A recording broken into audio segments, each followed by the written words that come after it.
కొంతమంది యేసు ప్రభు దగ్గరకు వచ్చి భార్యని కట్టుకున్న భార్యని ఏ విధము చేతను లేక ఏ కారణం చేతను వదిలేయచ్చా అనగా విడాకులు ఇవ్వచ్చా అని అడుగుతారు యేసయ్యని.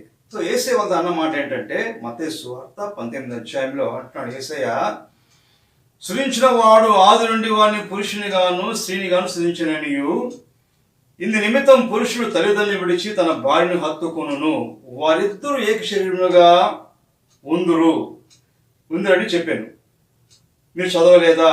కాబట్టి వారికను ఇద్దరు కాక ఏక శరీరంగా ఉన్నారు గనుక దేవుడు జతపరిచిన వాడిని మనుషులు వేరుపరచకూడదు అని యేసు ప్రభు చెప్పాడు. అడిగి తెలుసా, ఏ కారణమైనా ఏ రీజన్ పెట్టి భార్యని వదిలేయచ్చు అని అడిగినప్పుడు యేసు అన్నాడు, ఒకే కారణం, వ్యభిచారం. భార్య కానీ భర్త కానీ, భర్త ఇంకొక దాన్ని చూసినా భార్య ఇంకొకటి చూసినా ఆ కారణం బట్టి విడాకులు తీసుకోలే కానీ ఇక వేరే కాదు. ఎందుకంటే ఏ కుటుంబం కూడా భార్య భర్తలు ఆ ఆలోచన రానివ్వరు. ఎందుకంటే తెలుసా, బైబిల్ తెలుస్తా ఉంది, భర్త అంట పెళ్ళి అయ్యాక భార్య ఎలా సంతోషపడాలని ఆ ఉద్దేశంతో ఆలోచనతో ఉంటాడు.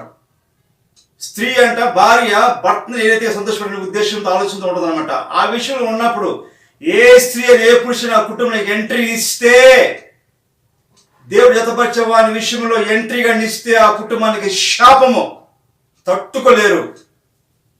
వాళ్ళు కలిసి జీవించినప్పుడు ఏ స్త్రీ పురుషుడు కూడా ఇంట్లోకి భర్త కోసమో భార్య కోసమో ఇంటర్ఫియర్ ఇచ్చారా, దేవుడు ఇంటర్ఫియర్ అవుతాడు. ఆ కుటుంబం విచ్ఛిన్నమైపోతుంది, బాగుపడదు, కుక్క బతుకే.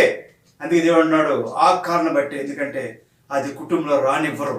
వాక్యం చదివిస్తూ ఉంది, బుద్ధి జ్ఞాన సర్వ సంపదలు యేసయ్యందు గుప్తమై ఉన్నాయి. కాబట్టి ఎవరైనాను చక్కని మాటల చేత మోసపోకుండా చూసుకోండి అని వాక్యం సెలవిస్తూ ఉంది. కాబట్టి ఎవరు కూడా ఏ మాటల చేత, ఏ అమ్మాయి కానీ అబ్బాయి కానీ నీ కుటుంబంలో అటువంటి మాట్లాడినటువంటి చూపులు ఇచ్చినా టెన్షన్ చేసుకోవద్దు.